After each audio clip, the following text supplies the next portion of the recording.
ಫರಿಸಾಯರು, ಶಾಸ್ತ್ರಿಗಳು, ಸದ್ದುಕಾಯರು, ಯಾಜಕರು, ಮಹಾಯಾಜಕರು, 5 ಜನರು. ಸದ್ದುಕಾಯರು, ಆಮೇಲೆ ಫರಿಸಾಯರು, ಆಮೇಲೆ ಶಾಸ್ತ್ರಿಗಳು, ಆಮೇಲೆ ಯಾಜಕರು, ಮಹಾಯಾಜಕರು. ಈ ಯಾಜಕರಿಗೆ ನೀವು ಪಂಚ ಬಟ್ಟಲು ಪಾತ್ರೆಯ ಹೊರಭಾಗವನ್ನು ಶುಚಿ ಮಾಡ್ತೀರಿ. ಹಾಗಾದ್ರೆ ಒಳಭಾಗದ ಶುಚಿ ಯಾರು ಮಾಡ್ತಾರೆ? ಹೊರಭಾಗದ ಶುಚಿಗಾಗಿ, ದೇವರನ್ನು ಮೆಚ್ಚಿಸುವುದಕ್ಕೋಸ್ಕರವಾಗಿ ಜನರು ಏನ್ ಮಾಡ್ತಾ ಇದ್ದಾರೆ? ಇವತ್ತು ಮೈಗಳಿಗೆ ಗಾಯ ಮಾಡಿಕೊಳ್ತಾರೆ, ಚಾಟಿ ಹೊಡ್ಕೊಳ್ತಾರೆ, ಈಟಿ ತಗೊಂಡು ತಿಳ್ಕೊಳ್ತಾರೆ. ಈ ವಾಕ್ಯ ಎಲ್ಲಿದೆ ಓದಿದ್ದೀರಾ ಬೈಬಲ್ ನಲ್ಲಿ?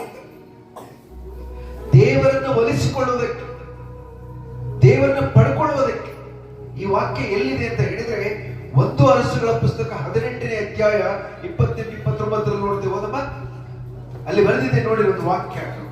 ಅಲ್ಲಿ ಬಾಳನನ್ನು ಒಲಿಸಿಕೊಳ್ಳುವುದಕ್ಕೆ ಬಾಳನ ಭಕ್ತರು 400ಕ್ಕಿಂತ ಹೆಚ್ಚು ಜನರಿದ್ದಾರೆ. ಅಲ್ಲಿ ಯೆಹೋವ ದೇವರ ನಿಜವಾದ ಸೃಷ್ಟಿಕರ್ತನ ಭಕ್ತರು ಒಬ್ಬನೇ ನಿಂತಿದ್ದಾರೆ. ಅಲ್ಲಿ ಆ ಒಬ್ಬನೇ ಸೃಷ್ಟಿಕರ್ತನಾದ ಆ ಭಕ್ತನು ಎಲ್ಲಿಯನ್ನು ನಿಂತು ಏನ್ ಹೇಳ್ತಾ ಇದ್ದಾನೆ?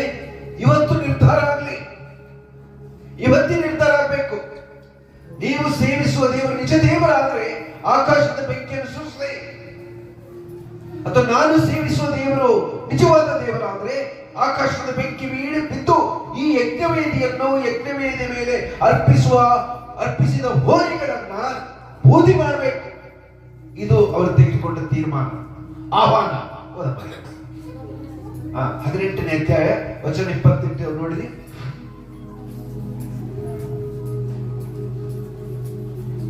ಇಲ್ಲಿ ನಾವು ನೋಡುತ್ತೇವೆ, ಬಾಳನ ಭಕ್ತರು ಮುಂಜಾನೆಯಿಂದ ಹಿಡಿದು ಮಧ್ಯಾಹ್ನ ಸಂಜೆವರೆಗೂ ಬೊಬ್ಬೆ ಹೊಡಿತಾರೆ.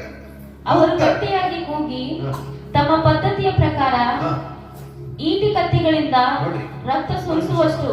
ನೋಡಿ, ತಮ್ಮ ಪದ್ಧತಿಯ ಪ್ರಕಾರ ಎಲ್ಲಿವರೆಗೆ? ಬೆಳಗಿನಿಂದ ಹಿಡಿದು ಮಧ್ಯಾಹ್ನದವರೆಗೂ ಕೂಗಿ ಆಯ್ತು, ಪ್ರಾರ್ಥನೆ ಮಾಡಿ ಆಯ್ತು, ಧ್ಯಾನ ಮಾಡಿ ಆಯ್ತು, ಉತ್ತರ ಬರಲಿಲ್ಲ, ಆಕಾಶವಾಣಿ ಆಗಲಿಲ್ಲ, ಬಾಳನು ಪ್ರಾರ್ಥನೆ ಕೇಳಲಿಲ್ಲ. ಈಗ ಒಂದೊಂದು ಪದ್ಧತಿ ಇದೆ, ದೇವರನ್ನು ಒಲಿಸಿಕೊಳ್ಳೋದಕ್ಕೆ ಕೊನೆಯದೊಂದು ಪದ್ಧತಿ ಇದೆ. ಏನ ಪದ್ಧತಿ? ಈಗ ಉತ್ತರ ನೋಡಿಸ್ತಾರೆ. ಈಟಿ ಕತ್ತಿಗಳಿಂದ ರಕ್ತ ಸೋರುವಷ್ಟು ಗಾಯ ಮಾಡಿಕೊಂಡರು. ನೋಡ್ರಿ, ಮನುಷ್ಯ ದೇವರನ್ನ ಒಲಿಸಿಕೊಳ್ಳುವುದಕ್ಕೆ ಏನ್ ಮಾಡ್ತಾರಂತೆ? ಈಟಿ ಕತ್ತಿಗಳನ್ನು ತೆಗೆದುಕೊಂಡು ಮೈಗಳಿಗೆ ಚುಚ್ಚಿಕೊಂಡು ಗಾಯ ಮಾಡಿಸಿಕೊಂಡು